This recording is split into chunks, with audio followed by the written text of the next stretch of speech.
Fallout New Vegas is the follow-up to Fallout 3, developed by Obsidian Entertainment, a very talented group of people who know what the hell they're doing when it comes to making RPGs.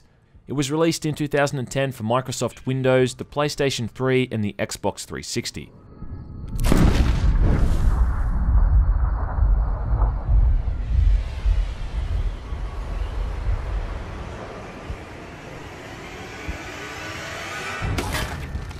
It's not so much of a sequel as it is just a new game in the series, and it includes new gameplay mechanics, a new location set in the Mojave Desert, and much deeper lore than Fallout 3 with a greater focus on the role-playing aspect. Both these games are like apples and oranges, and everyone is going to have their own preference. In fact, a lot of people feel very strongly about each game, but all the same, let's take a look at New Vegas and see what all the fuss is about, shall we? In New Vegas, you're playing a character simply known as the Courier, shot in the head and left for dead outside a town named Goodsprings, whilst delivering a much coveted platinum chip. The purpose of this chip is unknown. You wake up with no memory of what happened to you or who was responsible for the attack. Now from there you create your character and set off into the desert to find answers, choosing from 3 skills to initially specialise in, be it guns, medicine, repair, lockpicking, and so forth. You're once again able to build a class or a playstyle, if you will, from the get-go, much like Fallout 3. It's true that Fallout New Vegas is very much the same as Fallout 3, but it also makes some drastic changes to the gameplay. For instance, you're now given much less skill points when leveling up. In Fallout 3 you could get a total of 23 points, whereas now your maximum I think is around 17. The level cap is now 50, but it will take you a lot longer to get there, and this forces you to focus on a particular skill or playstyle and, you know, actually play a role. In Fallout 3 you chose from beneficial perks whenever you leveled up, but these are now only available every 2 levels, and now you can choose from character traits when you're building your character, which offer up positive and negative parameters, making each playthrough totally unique. Speech checks during dialogue are now dependent on whether or not you've got the actual skill level. It's no longer a percentage chance for success. You either pass a speech check or you don't.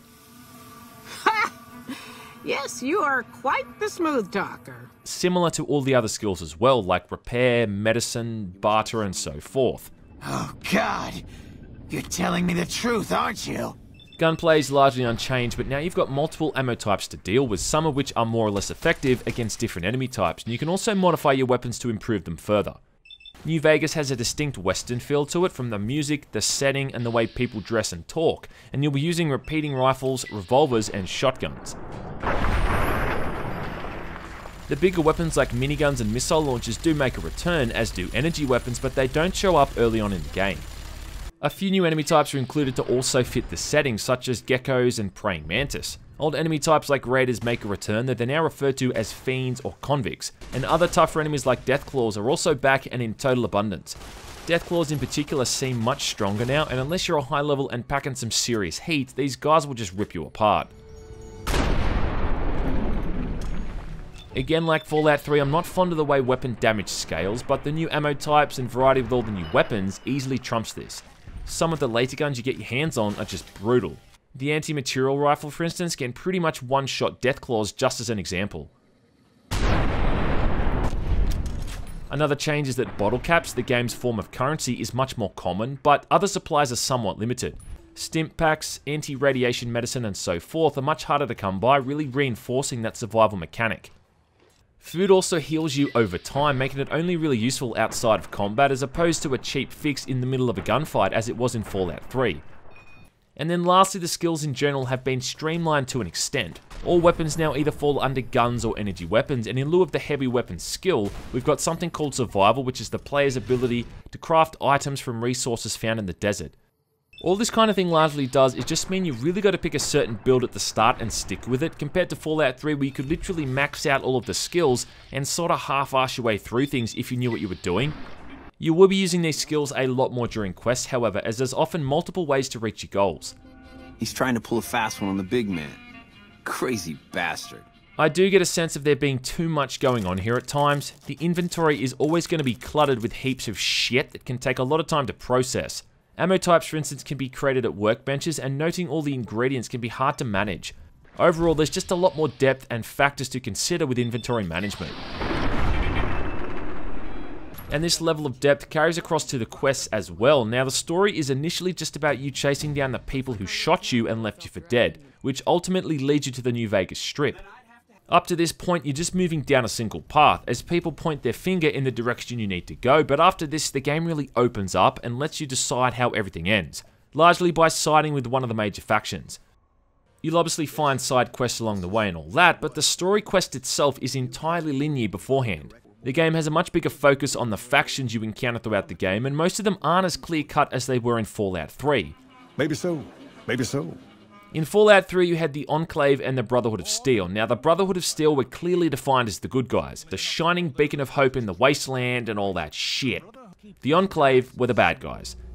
You're going to tell me the code for that purifier, and you're going to tell me now. Now, in New Vegas, the Brotherhood of Steel have a much more smaller role. They're almost seen as this strange cult of weirdos that hide out in bunkers in the desert. Instead, there's a faction called the NCR, short for the New California Republic, that mostly holds dominance over the Mojave Desert.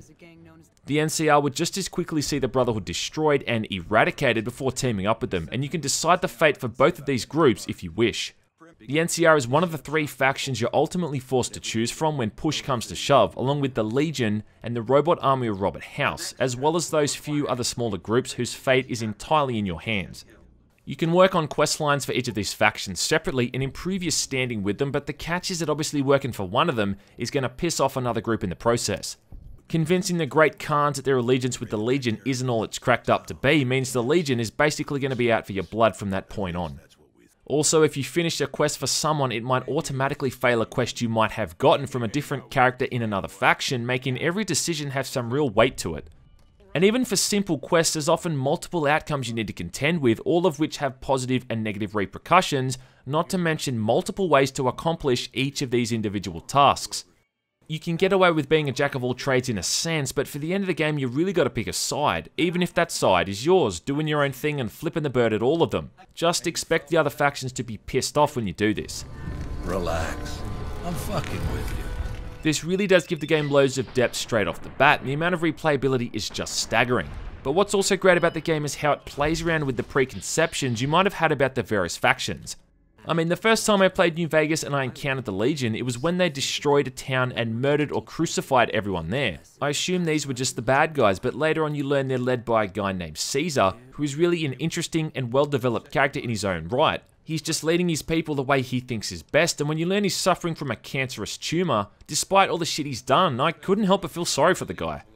Even a group like the Great Khans, who you could easily push aside as simple drug runners and bandits, have a deep history with the Mojave, where their children and elderly were murdered by the NCR during an ambush.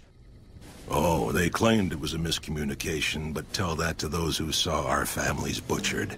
The other thing that's great about this system is that they'll remember your actions throughout the game, and good deeds don't always cancel out bad ones.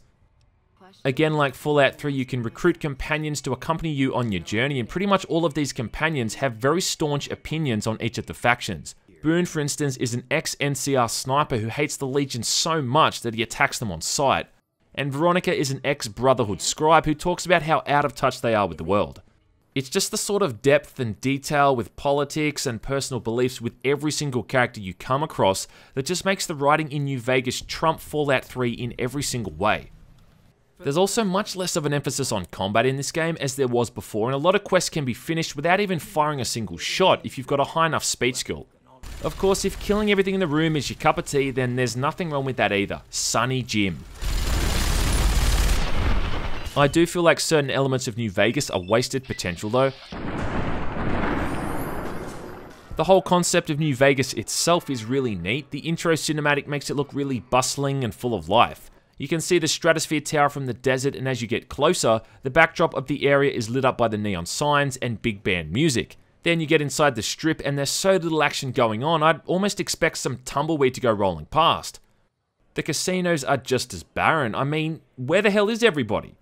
Gambling is kinda boring as well, and I just never really bothered all that much with it. I just felt like some guy sitting in an empty casino. It was lifeless.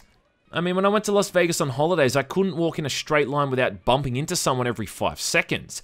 I don't know if they made the area so scarce in-game due to technical limitations or whatever, but it just feels empty, and it's a damn shame. I never found myself using the survival skill either, and I always spent points into other skills. After you get a decent amount of stim packs, you're not going to really need to waste your time crafting healing items anyway. Much like Fallout 3, this is a game you really need to sink some serious hours into to get the best experience from it. Like most RPGs, your character takes a while to come to form, and the first few hours can be really dull, because you're just not specialized in anything yet to feel like you're making that much of an impact, and your skill with weapons is going to be piss poor, making combat kind of unenjoyable. Also, on the technical side of things, you can expect this game to crash a lot. You can also expect to see your fair share of bugs, because New Vegas has so much stuff going on with all the different quests. Now, truth be told, this isn't so much of an issue on the PC because you can progress onward with console commands, but people playing on the PS3 or the Xbox 360 would be utterly screwed. At the end of the day, this is much more Fallout than Fallout 3 ever was, and it's a fantastic RPG in almost every sense of the word. Is it for everyone? Well, that's an easy question. No, it's not. I've got friends who've played this game for hundreds of hours, and then other friends who say they played it for 5 minutes and got bored shitless with it. I think there's this misconception amongst New Vegas fans that if you don't like this game, then there's something wrong with you, but I just think it's really one of those games, like Stalker for instance, that's really just not everyone's bag. The open world, the various mechanics, and the lack of hand-holding at times can be very off-putting to newcomers, and it seems to be purposely designed around those types of antiquated RPG elements. The other question is, would I recommend it over Fallout 3? And again, no. I would say play both and make your own mind up. They're two fundamentally different games, and everyone should play both of them and form their own opinions. Love or hate it, there is a huge game on offer here, and like my Fallout 3 review, I didn't even go into detail for the various DLC, which again will add countless hours of gameplay on top of the base game itself. Fallout New Vegas is well written, it's engrossing, it's engaging, it's funny at times, and it forces you to make tough decisions, often frequently. All of the minor technical issues and other problems are overshadowed on the whole by what is a supremely well-rounded game otherwise. Playing New Vegas is like eating an apple pie with a vinegar topping. If you can make it through that bitter crust, there is a sweet center inside. And if you don't like apple pie, then that's fine, not everyone is into that kind of thing. But there is a good game here if you've got the patience and the temperament to give it a chance.